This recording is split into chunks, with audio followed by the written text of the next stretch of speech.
Hello students, welcome to easy PG maths by Vishali Gupta. और हमने last video में करे थे क्यूब एंड डाइज रीजनिंग और हमने क्वेश्चन नंबर 85 तक कवर कर लिया था। Now coming to the question number 86। A cube is made by folding the given sheet in the cube so form which letter will be on the face opposite to the face showing F. Again ऊपर से लो और alternate R और D, M और F और C and ji.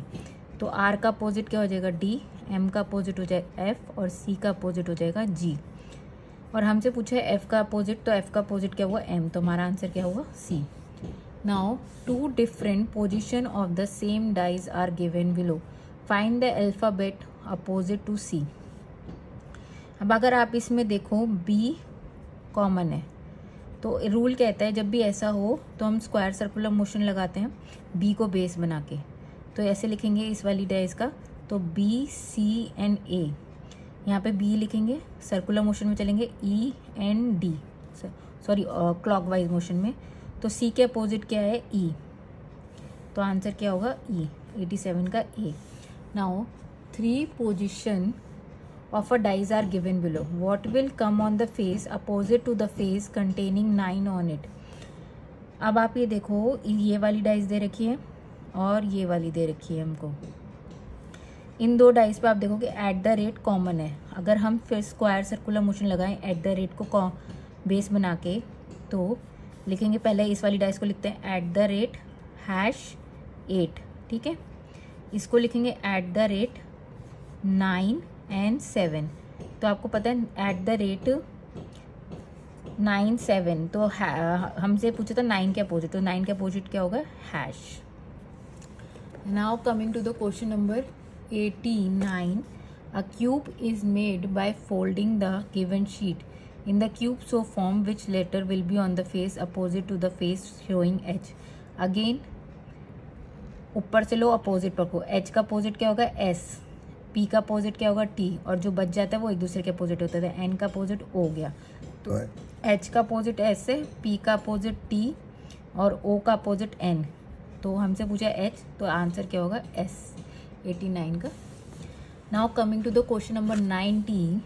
Three different position of the same dies are shown, find the number on the face opposite the face showing 2। अब आप ये देखो, इसमें 1 और 5 कॉमन है, इस वाली में भी 1 और 5 कॉमन है। जब एडजेसेंट पोजीशन पे टू डिजिट्स कॉमन होती हैं, तो जो डिजिट कॉमन नहीं होती वो एक दूसरे के अपोजिट होती है। तो यहाँ पे कॉमन क्या नहीं है 2 और 4, तो 2 के अपोजिट क्या होगा 4, और हमसे यही पूछा है तो 2 के अपोजिट 4 हो गया, 90 का A. Then question number 91। Three different position of the same dies are shown, find the number on the face opposite the face showing 1। अब आप ये देखो 1 का पूछा है हमें, इसमें इन दो डाइज फिगर 2 में और फिगर 3 में 1 और 4 कॉमन है, 1 और 4 कॉमन है। तो इसका मतलब क्या हो गया 2 और 5 एक दूसरे के अपोजिट है। अगर हम फिगर 1 और फिगर 2 देखें तो 1 5 कॉमन है, 1 5 कॉमन है। तो इसका मतलब 6 और 4 एक दूसरे के अपोजिट है। जब 2 5 के अपोजिट है, 6 4 के अपोजिट है, तो ऑब्वियस सी बात है 1 और 3 बचे, तो 1 और 3 एक दूसरे के अपोजिट होंगे। तो 1 के अपोजिट क्या हुआ 3। Now coming to the question number 92। Three different position of the same dies are shown, find the number on the face opposite to the face having 1।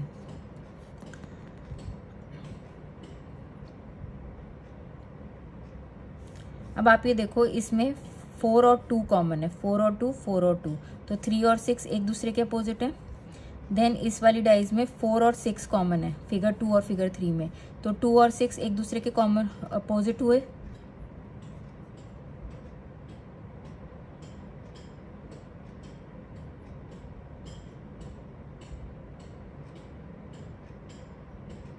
Sorry 2 और 5, यहाँ पे इस वाली फिगर में फिगर 2 और 3 में 4 और 6 कॉमन थे, तो 2 और 5 एक दूसरे के अपोजिट हुए। तो 3 और 6 एक दूसरे के अपोजिट है, 2 और 5 एक दूसरे के अपोजिट है, तो बचा क्या 1 और 4, तो 1 के अपोजिट क्या हुआ 4, 92 का D. Then coming to the question number 93। Three different position of the same dies are shown, find the number on the face opposite to the face showing 3। Again आप देखो इसमें 3 और 4 कॉमन है, इसमें भी 3 और 4 कॉमन है फिगर 1 और 2 में, तो 5 और 6 एक दूसरे के अपोजिट होंगे। इस वाली फिगर में फिगर 2 और 3 में 4 और 6 कॉमन है, इधर भी 4 और 6, इधर भी 4 और 6, तो 3 और 1 एक दूसरे के अपोजिट है। तो आप ये देखो, हमसे पूछा था face opposite to the face showing 3, तो 3 के अपोजिट क्या रहा है 1, तो 93 का होगा C. Now coming to the question number 94 which says 3 different position of the same dice are shown. Find the number on the face opposite to the face having 1. हमें face 1 के अपोजिट निकालना है, ठीक है। तो ये रही हमारी 3 डाइस। अब आप ये देखो, इसमें 4 2 कॉमन है, इसमें 4 2 कॉमन है, तो 6 और 3 एक दूसरे के अपोजिट हो गए। ऐसे ही फिगर 2 और फिगर 3 देखेंगे तो इसमें 3 और 4 कॉमन है, 3 और 4 कॉमन है, तो 2 और 5 एक दूसरे के अपोजिट हो गए। तो हमें 6 और 3 अपोजिट दे रखा है, 2 और 5 दे रखा है, बचा क्या 1 और 4, तो 1 के अपोजिट क्या हो गया 4। Now coming to the question number 95, 3 different position of the same dies are shown, find the number on the face opposite the face showing 3। Again आप ये देखो, इस वाले क्वेश्चन में और इस वाले क्वेश्चन में 3 और 2 कॉमन है, 3 और 2 कॉमन है, तो 4 और 6 एक दूसरे के अपोजिट हो गए। फिगर 2 और 3 में 2 और 4 कॉमन है, 2 और 4 कॉमन है, तो 3 और 1 एक दूसरे के अपोजिट हो गए। अब इसमें हमसे क्या पूछा था 3 का अपोजिट, तो 3 का अपोजिट क्या हो गया 1, 95 का हो गया सी ऑप्शन। आई होप आपको मेरी वीडियो समझ में आ रही हो, और अगर आपको मेरी एक्सप्लेनेशन अच्छी लगती है तो प्लीज़ मेरे चैनल को लाइक एंड सब्सक्राइब करें, और आपका कोई भी डाउट है तो कमेंट सेक्शन में लिखिए। Thank you.